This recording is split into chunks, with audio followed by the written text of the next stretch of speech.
Welding. All right, so let's go back even before that. You were in healthcare. Yeah. So what'd you do? Like out of high school? What the fuck did you do right out of high school? That's a long time ago, Mike. I know. I know you went to CCAC. I can't remember what I had for breakfast, you were like, and you were asking me about shit that happened 17 years ago. Because you said you went from. I did. You went from like paramedics and ER shit, and I remember all that. I remember you talking about all that, but then you went right into welding.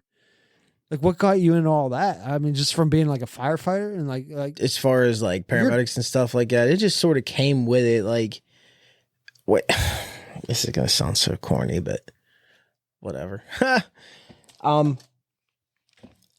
Every volunteer fireman, I think, at least the millions that I've encountered in my life, when you become a volunteer firefighter, obviously you're going to want to be a paid fireman.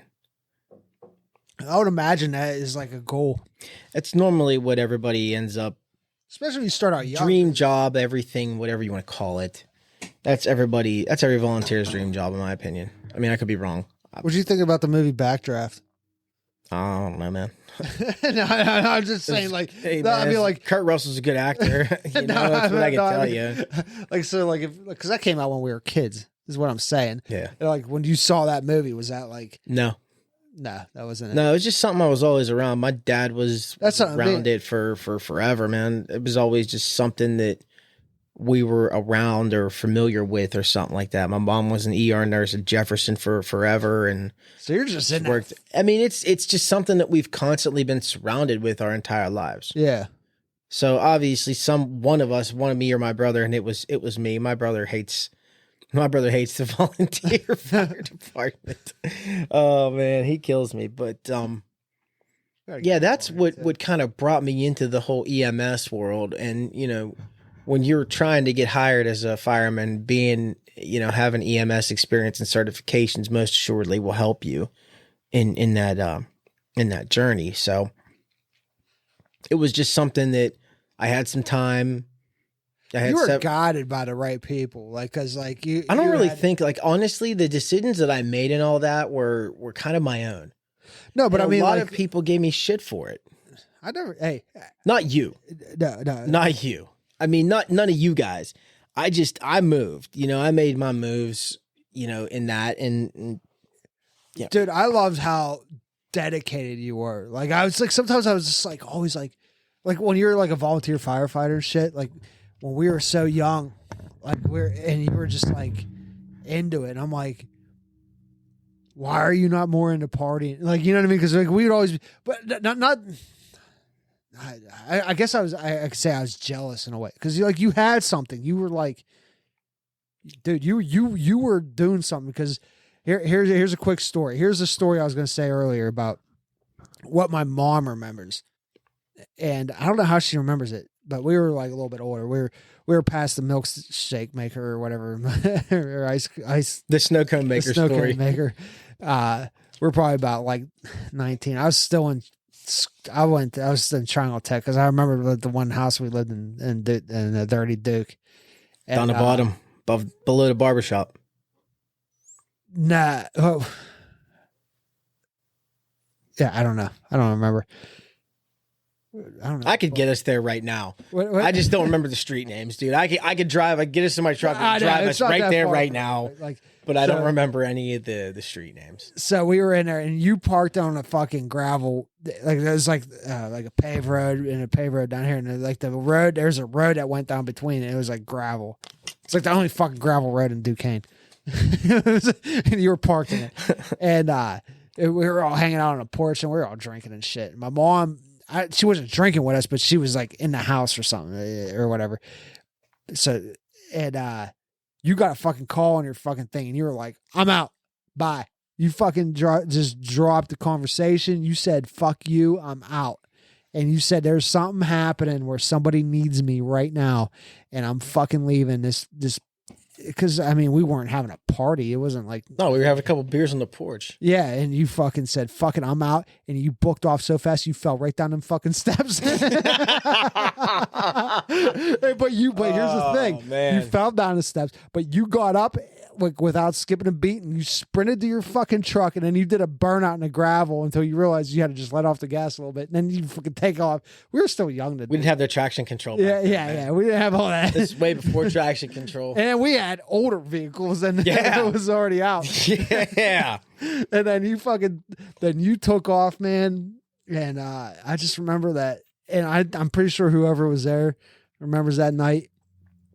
And I just remember, and then you came back and was like, it was a false alarm. And I was like, dude, you fucking gave it your fucking all. You gave it everything you fucking You had. went 100%, buddy. Full Get gas. to that motherfucking whatever was happening, whatever you thought, like it was a car fire or a fucking an accident or whatever the hell it could have been. You gave it your all to get there.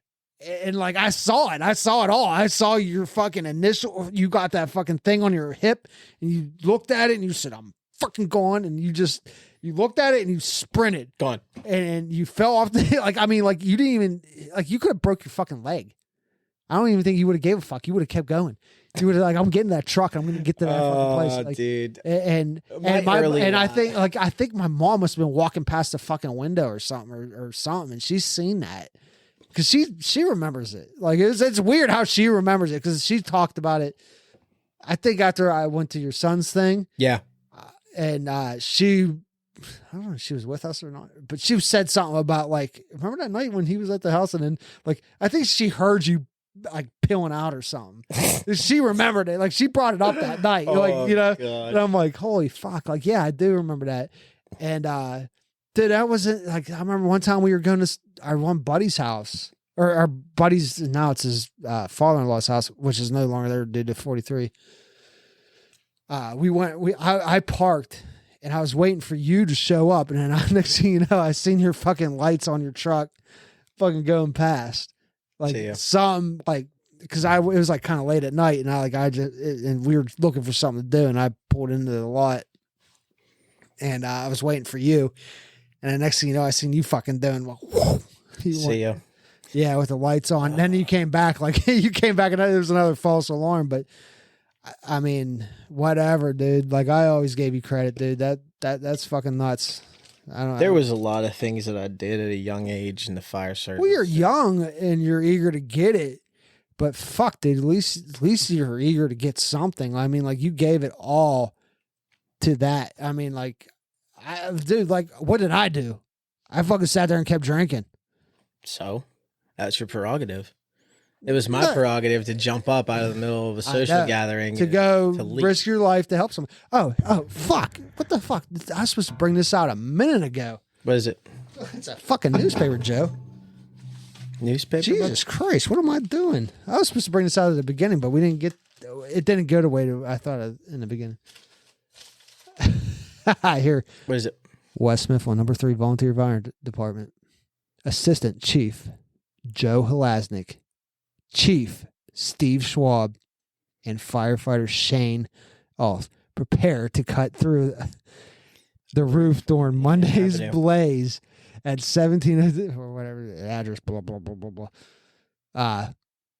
This is a fire in progress that a news reporter fucking took right over the hill, and. It made the front page of the Daily News on in June 28th, 2011. This is fucking awesome, dude. This thing? I remember yeah, look at that motherfucker. Dude, I remember, I don't even remember how I seen that in the paper, but I looked at that picture and then I looked at the name and I seen you and I'm like, I'm saving this paper forever. Jeez. That's so long ago. That's awesome, dude. I mean, that is just... That's on the fucking front page of a newspaper. That's so long ago. It's embedded forever. Embedded forever. I like that. Yeah. Dude, you are Mike, this was, man. I mean, this was a weird. Look at you holding a saw. So here, let me take that to the camera. Let me take that to. Do we have to? I mean, dude, fuck, you're right here. I mean, this is way more badass of a shot than it is right now. Yeah. This newspaper, just so everyone knows, survived a flood in my basement. Dude, where the water was, like, there's a window and the water was pouring down in it, like from. It was just like raining. Everything was just shit. It was, and my French drain, like everything just went bad.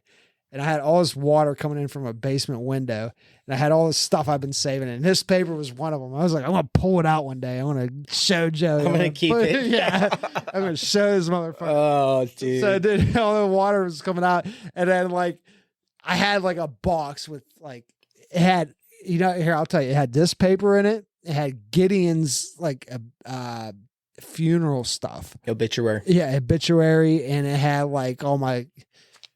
It's like not great autograph things, like, you know what I mean. I kept everything like special in a certain box, and all the water just literally went right over that box. I went down and I moved that box, but it was like coming out like a fucking waterfall. Like it was like a massive hose coming out of my window. It was crazy. It was the craziest thing I've ever seen. And I didn't even know it was happening. It was crazy. But until I went outside and I looked, and it was like a hailstorm. And it was like so much rain came down at the same time. Went out and I looked, and my whole front yard was a fucking puddle. I'm like, I better go check the basement.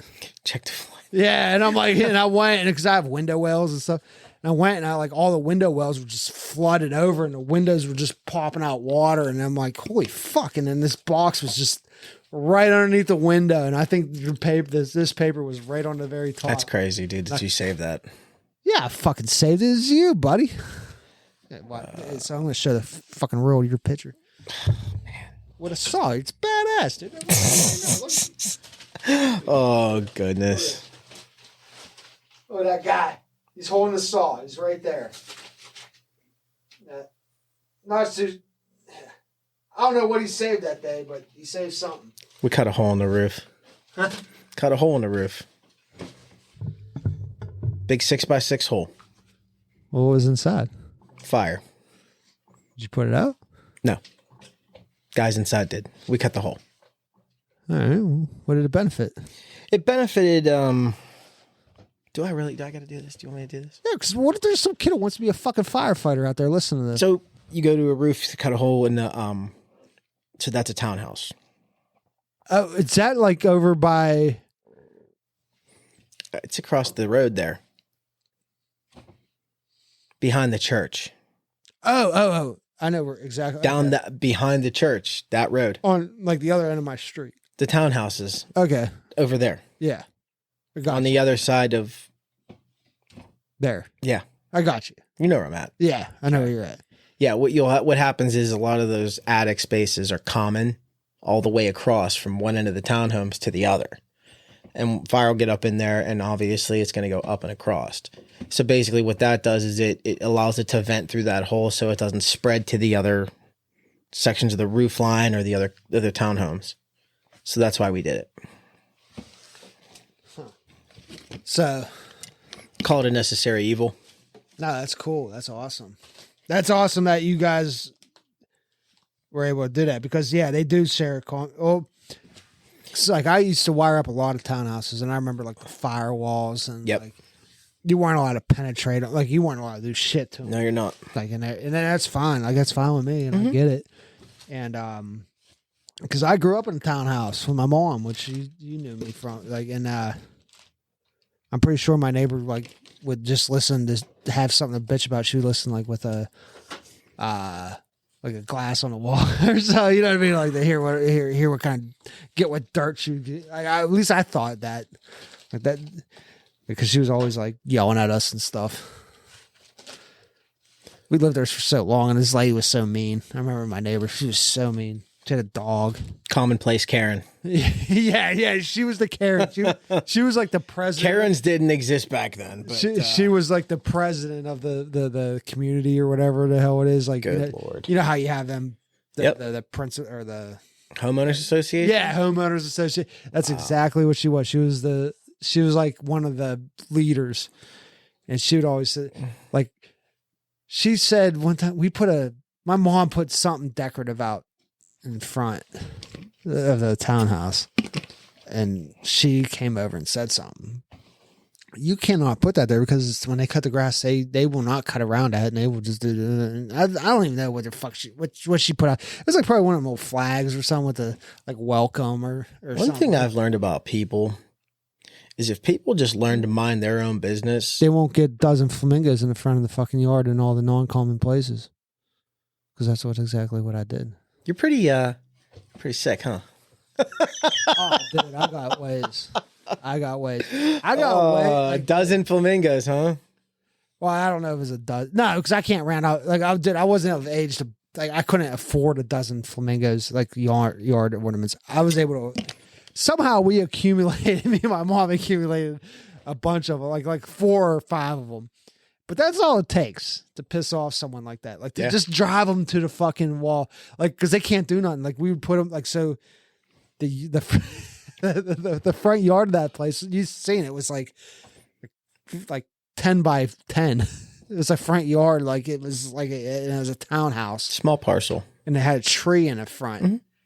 So in that tree it had rocks around where them guys like they would just weed whack around the rocks, and then there was like a little mulch bed that they didn't do nothing with. So I put the flamingos in that, and I put them like in the like little garden beds. And she couldn't do nothing, but she hated them. She hated them. And that's where the initial sign was. She couldn't do nothing about it. No? Yeah, well, Better to just mind your own business. yeah, just shut the fuck up I like that. and just we ain't bothering you. And then all No. you're doing is digging yourself a fucking bigger hole. You're digging a hole with me, lady. Yeah, like You don't want this smoke. yeah. Like, I won't use my words. I'll use my act. I want to start putting flamingos everywhere. You'll see. Yeah, I'll show you. That's how I fought. There'll be a flamingo in your front seat of your fucking Buick. I don't know how. I think the flamingos was just an accident, and she got pissed off about the flamingo. I think that's what it was. And then it was like, all right, I'll just get more flamingos. Now it's on. Yeah, I'm flamingoing the fuck out of your place. that's what it was. Yeah, so it wasn't no evil mastermind. It was just I'm just gonna get more flamingos. That's it. You're done now. But then she had to live next to us for fucking like 8 more years. I don't even know how until I graduated high school. Sorry, lady, if you're even here. Like still, like she was old. I'm not sorry. I'm not either. She was really mean. Always worrying about everything. Like just Leave well enough alone. yeah. I know you could hear our conversations through the walls, but like just leave it the fuck alone. It's me and my Leave mom. it alone. Yeah, like God, so annoying. Oh man, Joey, so like how? I mean, I don't know if it's still the same thing now, but I think volunteer firefighter. I think that's a pretty cool thing. Pretty cool thing to do. Like, I mean, like to. I don't have any regrets, but the one thing I can say is that I look back on the last 17 years of my life, and especially not having kids and you know, a family and everything like that. You know, what happens if something happens to me? Oh, You know what I mean? you're absolutely, yeah. And there's nothing behind it now. It was all for what? You know, I don't have anything against volunteer firefighters. Nothing. You know, you can't hate where you came from, ever. No, But- that's what your dad was, right? Yeah, Dad was a volunteer, you know, but I can look back on everything and honestly, I question why. Why did I do that? You know, because it wasn't something that was expected. I wasn't expected to, you know, decide one day that I want to be a volunteer fireman. Again, it was always something that was in my life growing up. You know, it was always something that we were around when we were kids. But It was kind of normal. Like, it was the norm. It was the norm for us. We knew. see, like when I was in high school, I never knew that your dad was like a volunteer. Like, I would never, or I don't think I ever knew that. Period. You know, until you became one. And It was never anything that was really at the forefront at that time because I didn't really have, like when we were in school, I had nothing to do with that's it. what I'm saying, I guess, is like, I was never at your house. Listen, the old man never. And you like went running out like, I'm going to go fight a fire. He never, it wasn't. Yeah. He got active again when I got active again. When I got into it, he started to come back around, and it kind of, as time went on, he was involved. That was his thing. He runs the bar and social club now. He takes care of the fire trucks now with another guy. I mean, he's really actively involved in that department. Well, that's a big part as a volunteer fire station. Like, I mean, I would imagine that is probably one of the biggest parts. Maybe not so much the social hall or whatever, but like the keeping the trucks running, yeah, and making sure they're up to par. Everything, preventative maintenance and stuff like that. He's up there tinkering with stuff all the time. That's cool. That's actually he's retired now, so he got a lot of time. Yeah, well, yeah, but I mean, he got a lot of time. He retired at like 51 or 52. But I mean, like, you'd ever think like he's wow, yeah, that's fucking young. Tell me about it. That's pretty cool. What was he? Like, what was his job? He worked for the water company, man. He started in a ditch as a service guy, and he just put his time in. Yeah, he worked his way up. He was a distribution superintendent for McMurray for Christ, I can't even, for forever practically. Wow. And then a couple things happened, and he ended up as a shift supervisor down in Bethel, and then he retired. Wow, because it's like literally everywhere we go is the water company. Yeah, it's not like a. No, it's a necessary evil. Yeah. The water concept, right? If you got water, you're more likely using the Pennsylvania water system. He always tells you, I made a good batch of water today, dude. Thanks, Dad. He would just, Yeah. Water company humor, He loved it though, like that was his thing. But it seems like a good company to work for because we both got a buddy that works for them, and dude, he loves it. My brother's been in a water company for a long time. Your brother? Yep. I didn't know your brother. A lot of the neighborhood kids work for the water company. They kill it. They go, they're workers. They go to work. They put their time in. They go home. They work their overtime when it comes, and that's it. If you show up, do your job, I don't think anybody's gonna bitch at you. No, well, I mean, like, it's actually like one of the jobs you get to dig. You get to. I mean, it is a. There's a bunch of different aspects that go into it. There's just nothing that I really ever wanted to get involved with. I always had my own niche, my own way Joey, in the that's world. why you're on the show, dude. Because you went from like, I remember one year you're like, what? Were you in Maryland? Was it Maryland? I lived in Maryland for a while in a firehouse in Maryland. Yeah. All right, so I lived in a volunteer firehouse in Maryland. Crazy. Yeah. Again, I look back on some of the things that I did, Mike, and I'm just like, why? Dude, why not? Why not? That is the question. The question there is why not? Because you look at it like, why not? I'll tell you exactly why not. All right. When I got into the fire service. You tell me why not, and I'll tell you why I do. Okay. When I got into the fire service, I was under the impression that I was going to actually go and fight fires. I went to all that training. I did all that bullshit. We thought we were going to go. I thought we were going to fight fires. And unfortunately, there wasn't a lot of that around here. There's not that at all. Fires. Yeah. I mean, realistically, there's not a lot of fires in West Mifflin. No. And if you weren't called to other places where there were fires, then you weren't seeing it. So I found out about this place down in Maryland that they went to fires on a really regular basis, and they had volunteers that lived in the fire stations, and that was what they did. And I was like, man, that's right up my alley, So I said, fuck it, and I packed up one summer and I moved.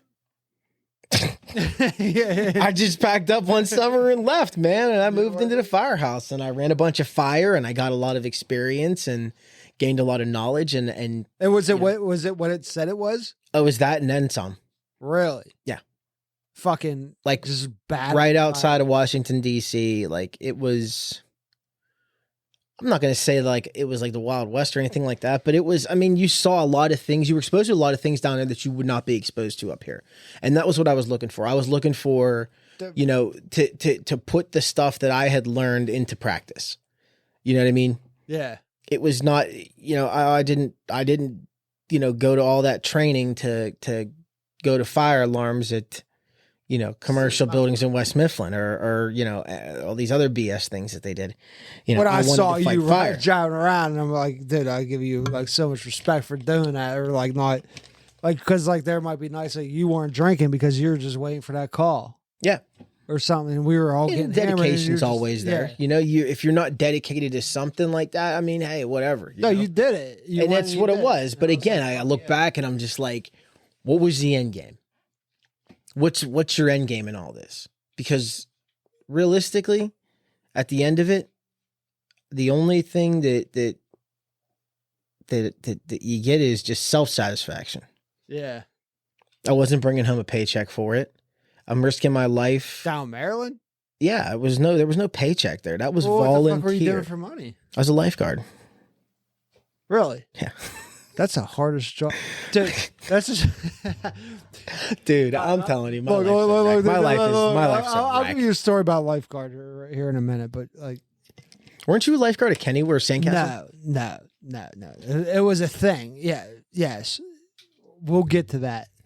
We'll tell a story at the end of this. But I want to... Because I find this interesting. Because, dude, like, yeah, you found it. You went down there and you fought fucking fires for Maryland for no money. Correct. And then you went and was a lifeguard. I'm not like look, dude. That had to pay like $7.50 a fucking hour. Just enough. Just enough. And you got to stay for free at the lifeguard or at the firefighter house.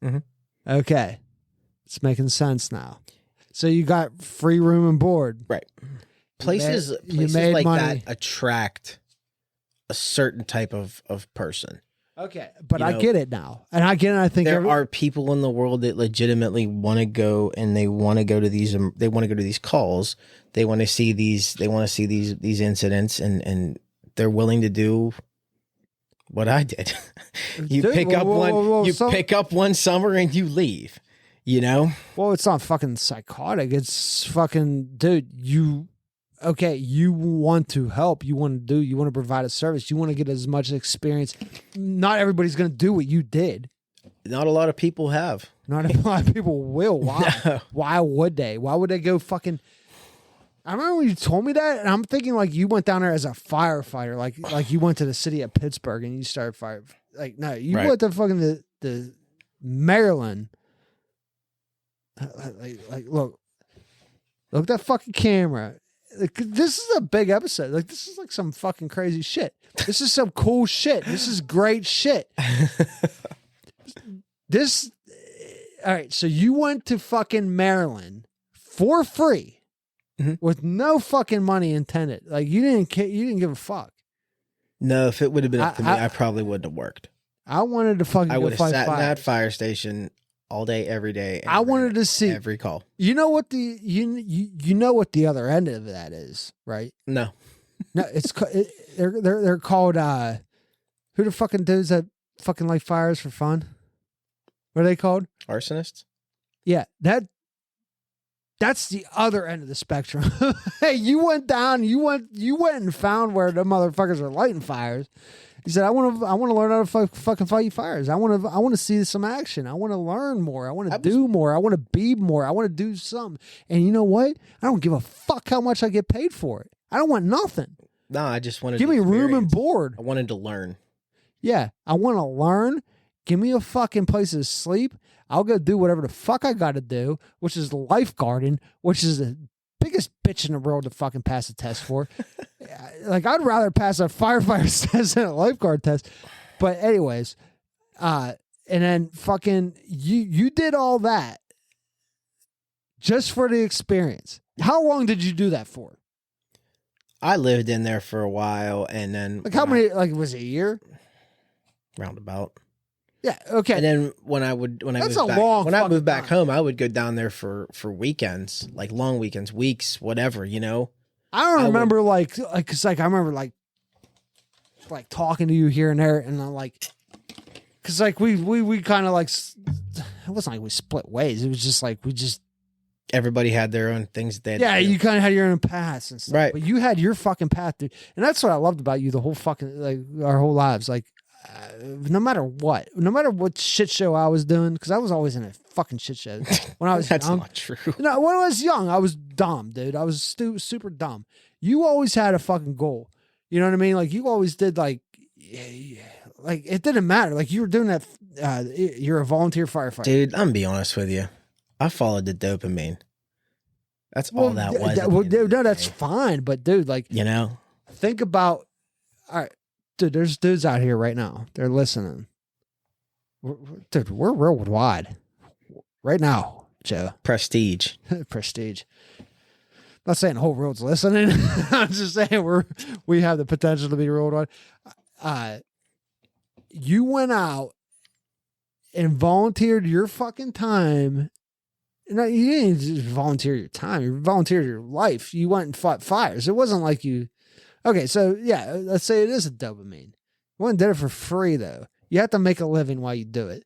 You have to, but they're not paying you, so you went and did a lifeguard. You did his job, and then what kind of off time did you have? You know what I mean? Like you sacrifice your time, your money, and your safety, basically, in your life. Like you gave up a lot, and it means a lot. So, it's a lot that people won't do. Takes a special kind of stupid to run into a burning building, bud. You know, that's always the thing out there. Oh man, you know, you guys are special. You know, running into buildings whenever people are running out. But I never bought into any of that. You know, it's just always my mindset and mentality for it was if I'm not going to be the one to do it, then who's going to do it? Right. There's shit wrong right now. It needs fixing. So let's get it fixed. Well, John Q. Public's not stepping up to the plate to do it. So, I mean, what else? Let me tell you something. If there's a burning building and I knew there was a kid or something in there, I'd go in there for that kid.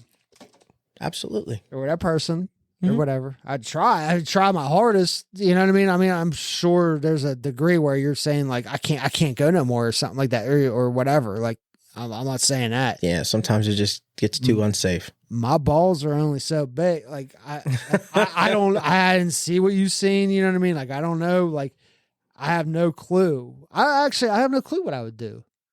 I mean, I've seen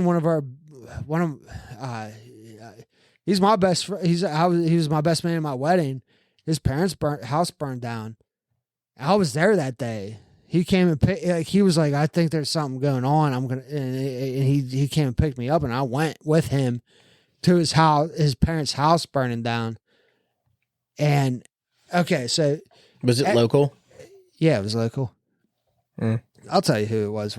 Tell me later. And then and I went there, and it wasn't. It wasn't that. Nobody got hurt. You know what I mean? The animals got hurt. Like their pet, they're like lifelong pet, the pets that I knew. You know what I mean? Like pets that I thought was cool. You know, like they died. They were cats. Mm-hmm. You know, it wasn't dogs. It was like these fucking wild ass crazy cats that like I'm not even sure they knew were alive. So you know what I mean? Like not that they didn't know they were alive. They were just like them kind of cats that were like indoor, outdoor, like. That were just beasts, you know what I mean? The cool ass fucking cats. Yeah. Like, and then they found them in the fucking thing, you know what I mean? And then, but when he came and got me, he didn't think it was as big as it was. Like, he thought it was just like something small, and then, or whatever. I don't even know what he was thinking. I really don't know. I think he probably just needed someone like me, like someone with him. Someone there. And I don't know. I really don't know. And then fucking he came and got out. He called me. I was like, yeah, I'm there with you. And I heard him grab some clothes, threw them on, and went. And it was fucking cold as shit out. It was like, it was in the teens. And we pulled up there, and dude, his whole fucking house is blazing when we pulled up. And there was fucking like every fucking fire hall was there. And they blasted it out and shit. And it wasn't the whole thing was on fire. It was like just like half the house, but the water, that fucking damage it did to put that motherfucker out. And then like I walked in it with them, like, you know what I mean? Like you're there with one of your best friends in one of these fires. Afterwards, when it was safe to go in there, one, you're not walking through like just ash. You're walking through fucking swampy fucking water with life memories just floating in it. Yep. Like everything, because everything that family had from their childhood was in that house. And there was multiple siblings. And they had, and listen, my heart goes out to that family because that family had more problems than just that. Mm-hmm. And I already felt for him before, and now that fire happened, and then I went in there with him after that, like after they put it out, and it was just like, it was heartbreaking because we were picking up pictures, like from when they were kids. Yeah. Like shit that they can't get back, that we hurried up and grabbed, I mean, it was just thankful that they were right there. Mm-hmm. And we grabbed them all, and we grabbed this whatever we could. And I mean, like, I was just there for like that day. Towards the end of my volunteer career, I found myself drifting into that thought process a lot more. Like that? Like, yeah. It's not something that started to really cross my mind until until more recently. Really? Like in the last 3 years. Because I was always that guy that just, we got to get in here, we got to get this done, and we got to go home. You knew what you had to do exactly to get that done. And you didn't realize, you didn't even think about the afterthought of it was never even something that came across my brain pan. Dude, it's fucking nuts. Like, there's more to these things than a lot of people see. And a lot of these young kids that get into this, they don't understand that. And it takes a while. Again, up until the last 3 years, I didn't really give a second thought to people's shit, their possessions, stuff like that. You know, you took care of places, you know, you took care to like really not break windows, to not put holes in ceilings and walls and rips. Yeah, because but there's points where you have to do that. It's not like you're just like, okay, so the fire is like 40 feet over there. I want to go 50 feet over here, and I'm going to cut a fucking hole in their wall with a chainsaw. Right. Like you take a conscious step to think like, keep everything, keep the damage, keep the damage on the damage side. You also have the training to know, like, okay, to prevent this from getting over here, I know what I have to do over here. Mm-hmm. And then, like, I think anybody knows that a fire, like water damage and all that shit. I'm not saying that was anybody's fault what happened over there. I'm just saying, like, the devastation that happened from a fire that, and the fire did it. You could see the fire damage throughout where the water damage was. Mm-hmm. And it was just like half the house was like fire, but the water damage, like, that was throughout the house. The amount of water it takes to put out a fucking fire. I mean, like, you can't expect it not to do that kind of damage. And I remember walking through, and I'm just like, Jesus. And I'm standing there with his dad and his mom, and I'm like talking to them, and I'm like, fuck, dude. Like I don't know what to do. You know what I mean? Like, there's literally nothing. There's a lot of shock value involved with it. And then I just, you know what they need is like more like support. Like, people, they were fortunate. They had, you know, they had other properties and stuff, like another property. And, but not everybody has that. That's a luxury that a lot of people don't have. Yeah. And, fuck, dude, like, yeah, it's just like, and then to see the guys and the women that like run into that shit to put it out, even with no one in there. It's like, all right, you're just you're running in there, like you're going in there, and I get it. I would love to, like, I remember there was a lot of things I wanted to do when I was a kid, and volunteering was like one of them. I don't know why I never did it. It's probably because I didn't hang out with you enough. There's a handful of people I know that got involved because of, hanging around me, I guess. Well, it only takes is one person to make an impact. You know what I mean? And like, I probably, to be honest with my life, like with the way, like everything that happened with me in my life, if I would even thought about it, like, because that was an idea of mine, like in high school, like it was always kind of like, because you see very little do you see the programs on how to become a volunteer firefighter, right? Or or some. So like some places like are like where we live is volunteer firefighters. Mm-hmm. That's what we got. You have to promote it and shit. So in our schools, every now and then there would be like a volunteer firefighter program for youth. Juniors, yeah. Yeah, where you like hand out the water or whatever. Right? Like I don't know what all. There's a couple different programs out there for junior firefighters and people under the age of 18. So the big thing is the training. Yeah, and that's just getting that training, learning, what not to do, and basically how to keep yourself from getting killed. What do you think? What do you think? You said you started like thinking about more of like the personal, like people's personal shit, like more and more the last couple of years. Like, what made you like think of that? So the last couple of years, I was actually the fire chief over the place that I used to. I thought you were the fire chief. I wasn't gonna. I was for the last 3 years. The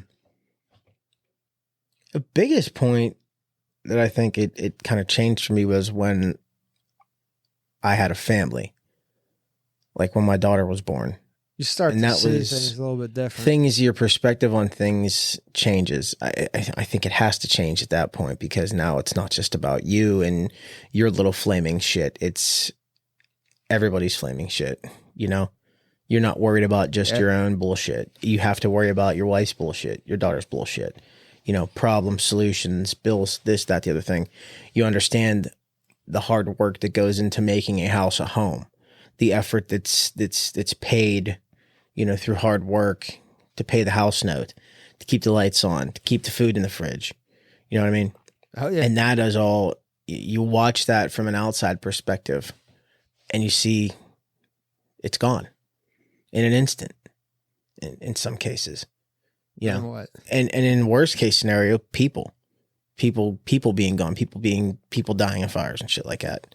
Yeah. It takes I'm not saying it takes a mental toll. I'm not sitting here on some sob story bullshit or anything like that. But there's somebody once told me that there's good stress and there's bad stress in life. You got to find a pretty equal balance between those two. When your bad stress is outnumbering your good stress, and it's time to kind of maybe look at things from a different perspective. You know what I mean? That's why I kind of gave the volunteer end of things up and kind of move forward a little bit with other stuff, put other priorities in front of the volunteer fire service. Yeah, absolutely. I mean, like, geez, it's got to, because you said you're the chief. Mm-hmm. So that means you're ahead. Yeah, you're the top tier guy. Top tier guy on a volunteer. Like, all right, so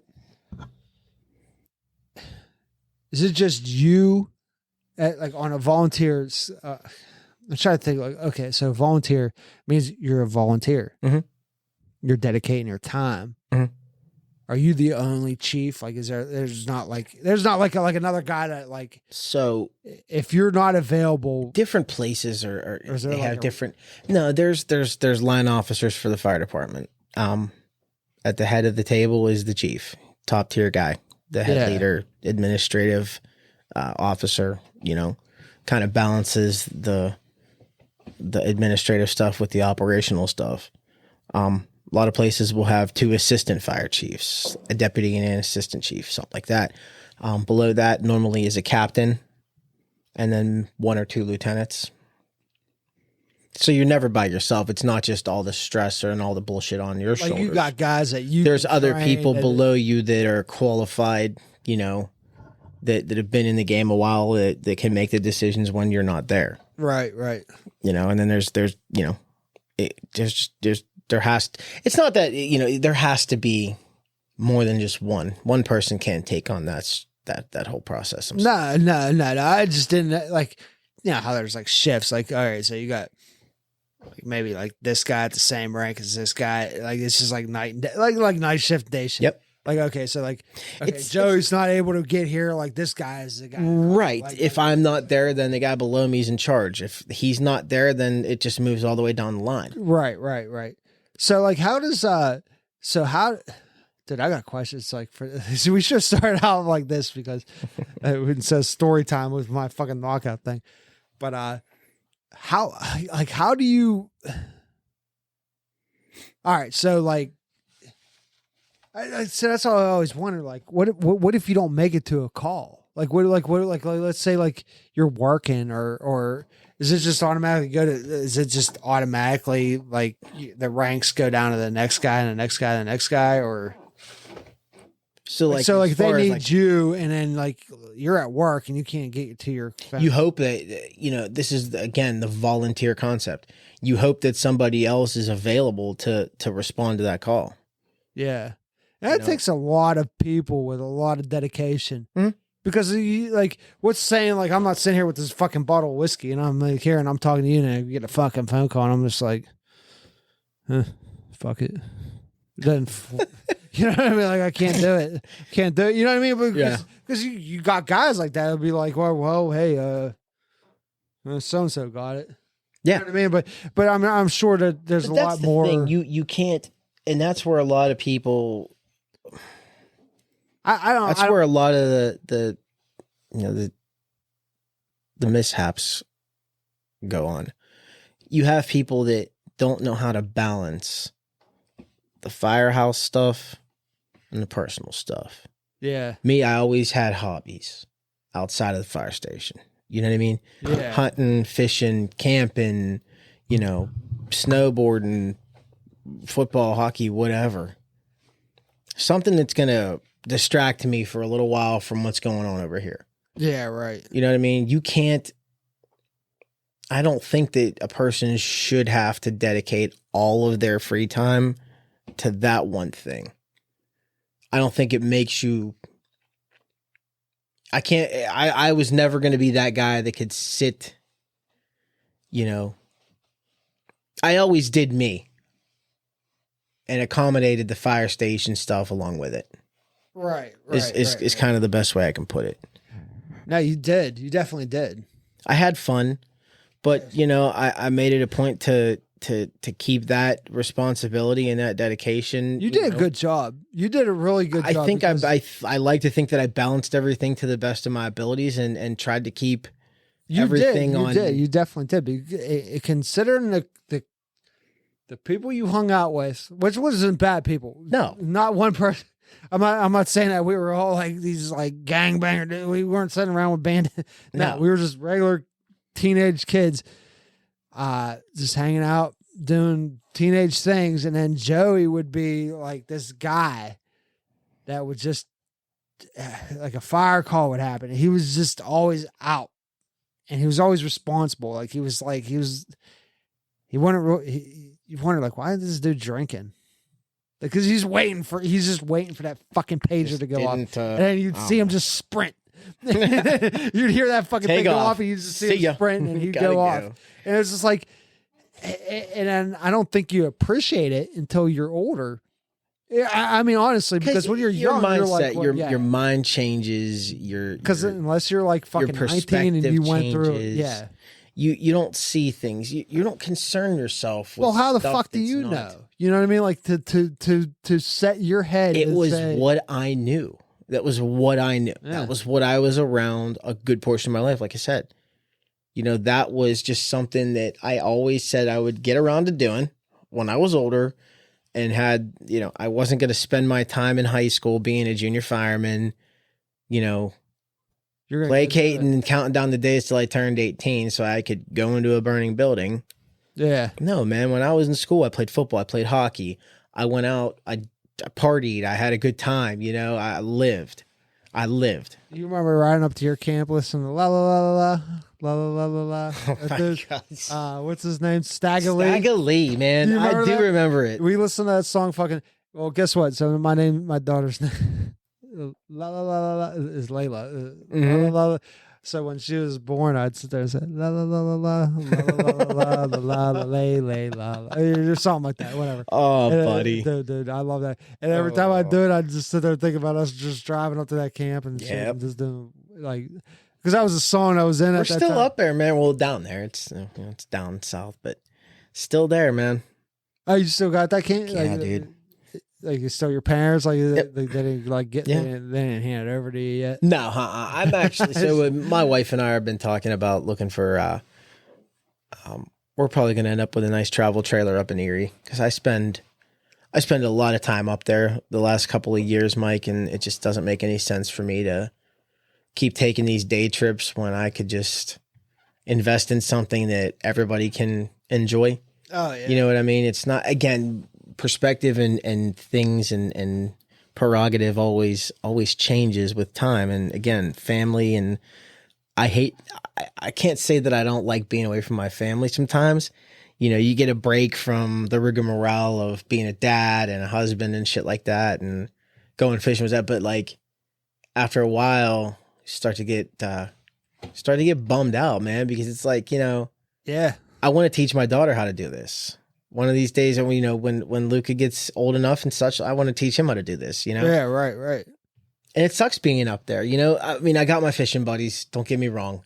Best group of guys you could ever be around, all your family friends, men, your dude. friends are You got, but it'd be like, if I, and there's another, like, it's a convenience thing. like turn it all into like Taking a 2 hour. sometimes it might be like is it better just like let's make it a whole group effort, like Right. kids and all them. Gabby and the kids could be up here hanging out while I go fishing. And then I just come back here. And they're there. And everybody's right here. Yeah, we sleep, we eat, we have a good time, and everybody's happy and we're together.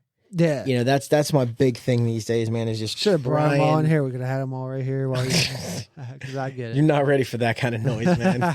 You got a newborn upstairs. You got she's a No, I infant do. or I love whatever, her. I love but her to it's death. But yeah, I get it, dude. Fucking yeah. That's a kid will bring in everything. Like will bring it. it changes It would change everything changes. your life. Like, Everything changes. Like I said, I'm more happy to be around my family now than ever. yeah. I had a lot of things. And now you're trying to think of a way to. I just want to make sure that I'm always that I don't want to say like I want to be like on top of everybody all the time, but I just want my people close to me. No, that's It's weird. that's right. That's weird, I think. I don't know. No, that's how I feel. I want my. So I have a daughter, and I want her to know. I want her to know, like, I don't know. I don't know how to explain it. I want her to know what I know, Mhm.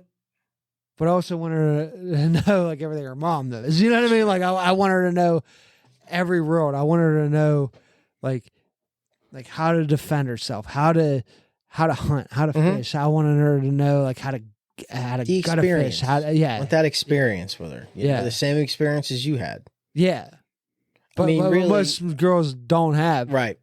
And Oh, I've taken my daughter fishing already, man. She's got a fly Yeah. rod lined up. I got her all squared Yeah. away. She's ready. you know what? I think, you know what I think? Let's go into like a little offset of what we've been talking about. Our world's kind of fucked up right now, right? Everyone's kind of wondering what our future's looking like. Dude, we got motherfuckers like me and you showing our kids how to live. Mhm. All right, so you know how to hunt, fish. You know how to fight fucking fires, dude. You got to walk into a burning building without fucking without a fucking thought. No, but you know what I mean. Like you know how to teach your kids survival skills. You know, like what you know. All right, you got people that went to Iraq. Mm-hmm. We have fucking millions of fucking dudes that went over there and then came back and just like all they know right now is surviving. You know what I mean? Like they're thinking right now, like they're teaching their kids the same shit that they know. We got a little bit of hope. I can't say I blame them. You know? No. And that actually does inspire hope.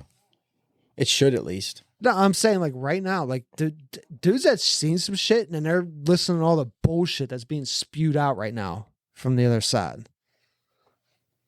And like we never even got into what side you're on. I'm just saying what the fuck it is. You know, I'm a big fan. I don't even give a fuck if you're Republican or Democrat right now. Both sides are like, I think the slate needs to be wiped clean. Mm-hmm. And we just kind of move forward with everything. My theory on everything is I don't have a problem until the problem's on my doorstep. Once the problem crosses the threshold and gets on my doorstep, then I'm going to have something to say or do about it. Until we get to that point, man, I'm just trying to exist. No, yeah. And it's the same. I think the same can be said for everybody, but not everybody wants to look at it like that. I mean, I've had enough, bad stuff and seen enough bad stuff to know that at this point in life, I'm kind of over bad stuff, Joe, I'm not looking for trouble from anybody. You've been strained out. Cause I know kind of like you're kind of at a point where you want your family to be good and you want to fucking work. You want to provide. And that's it. Sure. I just want to really be left alone a lot of the time. And that's the fucking thing. That's what everybody wants to be. It's like you said, until trouble shows up at my doorstep, man, I'm just going to continue to do what I do. I'm going to live my life the way I've been living it. And until somebody tries to come to my door and force me to change, I got no issues. I don't want to sit there and... Don't come there. Like, why would you want to fucking come here? And that's what I'm saying. There's a lot of people here. It's right. That's why I laugh a lot at the stuff I see on TV. I laugh a lot at the stuff I hear in the news because it's just realistically, again, if everybody just shut the fuck up and listen and just minded their own business, this world would be so much better. If you didn't have people so worried about, what everybody else has got going on. And that just goes across like the board. That's not political. That's not religion. That's not COVID. That's not nothing. That's not Pakistan, Putin, Iraq, Russia, Biden, Pence, Trump, any of that. It's just across the board, man. It's just across the board. If you just focused on you and gaining positive momentum in your life, you'd be a lot better. Because listen, dude, I used to be pissed off. You knew me for a long time, dude. I was a pretty angry guy, man. Quick on the draw, short fuse, yelling, screaming, always trying to fucking... Things change. And I think the effort that I had or the effort that people put into being angry and shit all the time, man, some days it's just easier to kind of have a passive attitude and say, you know what? Fuck it. I'm here. I'm doing me. They're here. They're good. They're doing them. Nobody seemed to really give too much of a care about what I got going on over here, so I'm good. I'm just gonna keep being me. That's it. At the end of the day, just keep living, man. That's what L-I-V-I-N, brother. Yeah, that's it. All you can be. All you can do is just do what you can do. But I'm a goal-oriented person, man. I'm always working on something or working towards something. And, I think that if you're not working towards something, then, it's a little bit of lackadaisicalness comes into play and a little bit of complacency, and maybe you trip and fall. And what can you do? Just get back up. Yeah, you realize, you try a little bit harder. That's all. You know what? That's kind of that's kind of where I'm at right now, man. It's maybe not the same. I don't know how to word it. I feel I'm always following shit. I'm always seeing what's going on. Bottom line is that I think we're all getting bullshitted. Mm-hmm. And if you're following, you got to look outside of your sources, like the news and the TV, like cable television. I'll be honest with you for a minute. Fox, CNN, whatever fuck you listen to. I think I gave up on cable back in March 2020. Good. We got rid of it. Oh, I haven't watched the news. I haven't watched the news broadcast since March in 2020, man. That's good. I got to that point where I just Wait. I can't care until somebody gives me a reason to care. And it's got to be a damn good reason for me to jump into this with a with a balled up fist again. Yeah. I like how I am. I like how I feel these days without being filled with anger and disdain. Well, dude, there's really no reason to really jump to hoops. People are so quick to be mad at stuff that they can't control. Everything before, like everything that everybody was so angry about, and then let's say like the right was fighting with the left, or whatever was so crazy, it's all crumbling apart now. Everything is fucking crumbling. Like look at Joe Rogan. Joe Rogan's show is getting he's getting bombarded with all these crazy, all right, so now he's a racist. He's not racist. That dude will give you a fucking hug. He'll give anybody a hug. Joe Rogan's one of the he would people, give he would give anybody, he would probably, he's like the least fucking person. Like if you listen to him, sometimes I want to be like, dude, like, stop it. You know you're getting fucked with. Like, because when he comes on his show, he's always like, well, are they really like CNN? Like, are they really saying it on purpose? Or are they really like yeah, they are, Joe. That's what they fucking do. Fox is doing the same fucking thing on the other side. Like, again, it goes back to that whole concept of why does the world care what Joe Rogan thinks? Why are we so overly concerned? He's like 11. But here's the thing. No one really gives a fuck. His real followers, they don't give a fuck. No, but I mean, that's what I mean. Like, why on earth why are you so angry by something that somebody you don't know says about something that has nothing to do with you? You know what I mean? Yeah. I can understand people being pissed off because, there's a compilation video out there of him saying, derogatory stuff, racist things. Well, yeah. But if he feels that it's necessary to apologize and he apologized, then he fucking apologized. I mean, because there was an explanation that was attached to it, and that's what it was. And that's it. Whatever. That's Joe Rogan. Like that's his fucking thing.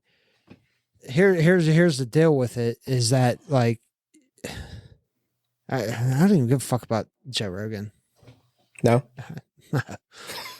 No, because listen, if you really listen to Joe Rogan, he has every motherfucker out there that is against what's going on right now, or whatever. Yeah.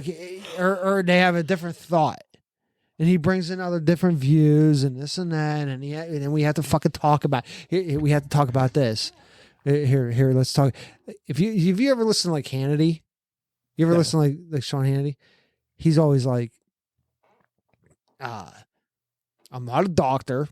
You should get your doctor's professional opinion and this and that. I'm not a doctor, but if you need to it's like that's all you fucking hear. You always hear this shit. It's like, why can't you have your own fucking opinion? Why can't you just fucking talk about why do we always have to feel like there's a subject like Joe Rogan? Okay, he didn't get vaccinated. He did everything but get vaccinated. He had all the treatments. Why is that such a big deal? Why is a treatment like a bad thing? Because it goes against what the rest of the world thinks is correct. Yeah, so free thinking, and I think free thinking and free speech, free thought, whatever you want to call it, it's all going to end up just people. Yeah, it's like I don't give a. I think you can only be offended by what people say, do, or think for so long, to where you're going to have to get bored. You could have probably said nothing about the vaccines, and the majority of the No, but public I mean, that's the thing is that you're allowed to have that thought. You're allowed to have that thought. You're allowed to communicate your thoughts.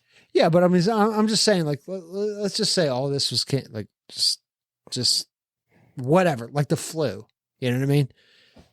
If this was as bad as it was, which I had COVID. Me too. It sucked. Did it suck for you? I couldn't taste nothing for so long. So and it went out like a light on me too. Wait, you like, survived. hey, I was mid chomp when my taste was just like, oh, see ya. You're like, fuck. I was like, what just happened? What just happened here? I was so taken aback by the whole thing. I'm like, son of a bitch, I have COVID. I just knew it that very. I knew it. I knew it right then and there, man. I was eating spaghetti standing up against my countertop, just munging away on leftovers from Sunday dinner. Yeah. Oh, dude, I was going to town. Meatballs, spaghetti, garlic toast, you know, garlic bread. And again, it was like, wow, I can't taste nothing. And I thought I was all in my head. And I woke up the next morning thinking to myself, all right, I'm going to put this to rest right now. You ever see those Vicks inhalers? Yeah. The little like sniffer things. So I crammed that thing up the right side of my horn as high up as I could get it. And I plugged off the other side and I inhaled as hard as I could and I couldn't smell anything. I'm in big trouble now. Mm-hmm. And that's when I decided I went down to McKeesport and got myself COVID test and found out I was positive. So, and that was it. Do you trust like the test and all that? I mean, I get because you I look at it like I have to kind of put I have to be able to put my faith in something there. You know, again, it's not just about me. So if there's a test out there that's going to tell me that I'm potentially endangering the integrity of my family, then hey, I got to kind of take that for what it's worth. Yeah, right. I hear you. Symptoms and bullshit and body aches and night sweats and tremors and all that bullshit aside, or whatever the symptoms were. Yeah. You know, I still got to take into account that there's other people that I'm responsible for. So, well, which I mean, everybody ended up getting it anyway. The entire freaking house got it. But this is the thing is we were fortunate enough, I guess, to where that nobody had really bad symptoms. I think my kids coughed twice in 7 days. Yeah. You know, it's like we had it once, or we had it. It's hard to say what, I had it like a long time ago, and yeah, we all had it. Mm-hmm. It sucked. It was bad. I had like the flu symptoms. Like I was like in bed. Like actually, the first day when I guess my first symptoms was I felt I had to go to bed like now. It was just like I was like up. I went to work, came home. It was like, all right, I gotta bed. Straight to bed. Yeah, I gotta go to bed. And then I went to and then the next day I woke up and it was like I went home and I literally slept on my couch, and then I went to bed. Then I had a fever, and then I was like in bed for like a day. Mm-hmm. And then it just like went down from there. I didn't have any of that, man. The only thing I can tell you is I was just pissed off because I ate. That was like when COVID came out. I ate like a stunad. I had donuts and that's what cookies and all this shit. They clear out the liquor cabinet. Yeah, but you know what, dude? Like I couldn't taste any of it. I couldn't enjoy any of it. You know, that's kind of part of it that pisses me off. You know, I do the. People were telling me like they cleaned out all their shitty liquor. Yeah, we'll just drink this now. It's no big deal. Yeah. Can't smell or taste it. We're good. Yeah, I mean, like got that Bubbleman schnapps from 1987 still in the back from Aunt Irene's party. Let's get that. Bring that out here. Come on, we're gonna make a couple of these like, sprays. Like, so this is. When did you have it? Like a few months ago or something? I remember you posting about it. I had it back in January. All right, so you had it like beginning of January, end of December, beginning of January. Yeah. I think I had mine back like last March or whatever. And that baby was just like, nah. she's just a little tired. You know what I mean? That was like the only symptoms like that we found from her. And because it was like me, I didn't know I had it. and then it was just because it hit me out of nowhere. I was just like, I was normal, and then boom, tired, like super, super tired. See ya. But like, like, dude, like I work like fucking crazy, and then Burn a candle both sometimes it just like kicks my ass, and I might just crash like for a minute. But usually that's like on a weekend or something. But no, this was like a Thursday or something. I was just like, I slept. you know what I mean? I mean, I woke took up. advantage It of was it. like a flu. Then my wife got it. So we took turns watching the baby, and like the baby was just like, which was kind of scary because she got home from the hospital. Like we're not gonna go get fucking tested when we know what we have. Right. You know what I mean? Like, and we're not gonna get the baby tested again. You know what I mean? Like, she already went through all that. Yeah. In the fucking NICU. Plenty and enough trauma. Yeah. And like, so we know what we have. You know what I mean? Like, I mean, if there's a fucking issue, we're gonna run to the hospital, obviously. But if you know what the fucking flu feels like, don't go to the hospital with fucking COVID. You know what I mean? Like, if you think you have COVID, don't fucking go to the hospital. I just needed to know for work cases and shit like that. I know, I too. get it. Being I off get from why. work and they want to see test results and shit like get that. it. I mean, hey, and I don't fault them. I'm not fucking dogging you on Plenty on of people that have exploited the COVID leave policy. Exactly. Yeah. I'm saying because there's so many because they're saying like there's like false positives on the case, which I believe there is. I mean, it's that fuck Christ. Like the cold's a cold. You're gonna waste everyone's time on a Common cold. Yeah, like Sniffles. Relax a minute. But anyways, let's. How are you doing? You good? I'm beat. You're beat? I'm dead. You done right now? I'm smoked. I don't want to fall asleep in your chair and be disrespectful. No. You're good. Dude, you brought so much fucking thoughtful information. Like, I'm happy to have been here, man. This was cool. Was it? I never actually thought that any of my life experiences were worth much.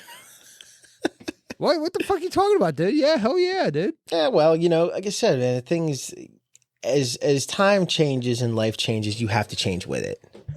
I don't lead the most interesting life, and I don't ever lay claim to have led the most interesting life. Have I? Joey, I've done a lot of things in life. I've seen a lot of dumb shit, done a lot of dumb shit, been to a lot of places, man. But again, I said it once already. I just followed the dopamine, dude.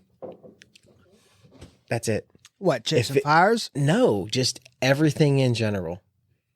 That's an irresponsible statement to make, but it's the truth.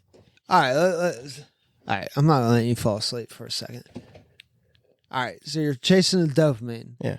You fucking chased the dopamine to a lot of fucking things. You did a lot of great things. You did. You might not have got awarded for it. You might not have had anyone ever tell Never you. wanted any awards, man. No one wants a fucking award. For I just something. wanted When to- you do so great, you don't want a fucking award. You're just doing it because you fucking know it's right. All right? So let me tell you something. I'm giving you a fucking award. Here it is, a fucking badge on your chest. There you go. There's your little fucking. There's your little pat on the back from when you were a never kid. wanted it. There's Never your little asked for trophy that you didn't get when you were a Never kid. wanted a trophy, man. All right, look, Never listen. needed any of that. Listen, Joe. Here, it's the end of my fucking show. I'm going to talk to you for a second. This is the end of my show. It's my turn to talk now. All right, motherfucker. All right, look. All right, so when I knew you were already a volunteer firefighter back in the day. I knew you for so fucking long. It impressed me whenever I found out you went to Maryland, and then I thought you had a job in Maryland. Yeah. That you were a firefighter. I didn't know you went down there for fucking free until right now. Well. And then you worked as a lifeguard. And I didn't even get to my lifeguard. I didn't even get to my lifeguard story yet, which I will one day. Whatever. Training for a lifeguard sucks if you're not a strong swimmer. But anyways, there's a reason why I was training to be a lifeguard. But whatever. This ain't about me. This is about you, Joe. Oh man, dude, this is awesome. You did everything. You came in here hotter than I thought. Well, at least I didn't come in here flat. No, you didn't come in here for flat. I that. knew you weren't going to come in here flat, dude. You were a fucking volunteer firefighter. and you volunteer. Like how do you get started in that? Like, is there like a program? Like, is you just sign up? Like, you like look it up or I mean, you can just go into your local volunteer fire station. just say, hey, I want to Say, hey, I'm interested in pursuing this.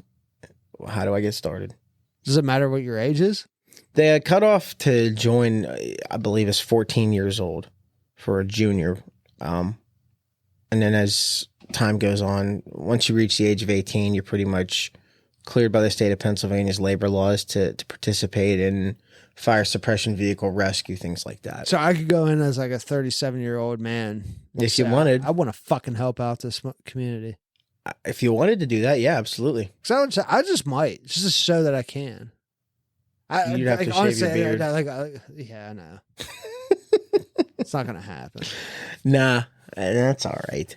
I'll walk into a fucking burning building with this fucking beard full on. I don't need whatever. No. I don't give a fuck, dude.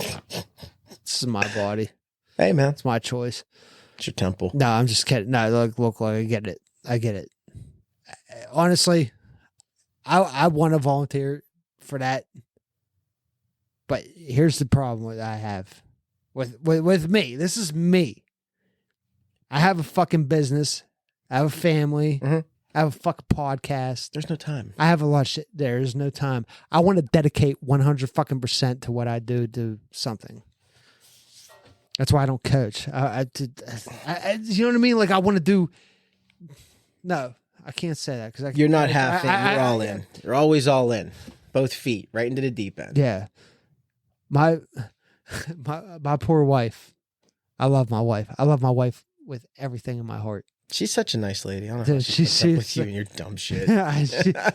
she let me look at what I fucking built in my basement.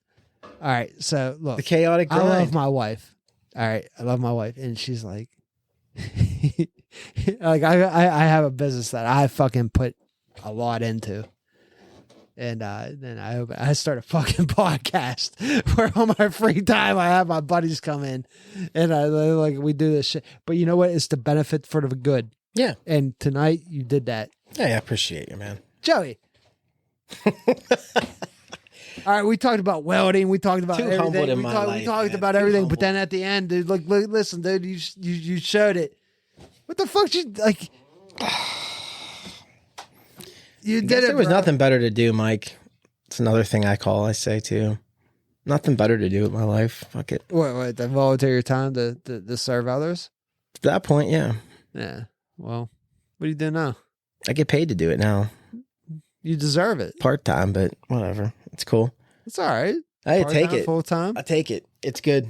It's pretty cool to get paid to do something you do really like to do. You got much more to talk about. We got much more to talk about with you, yeah. And we will. I'll come back for sure, man. You're more than welcome to come on. You're more than welcome to come on anytime you want.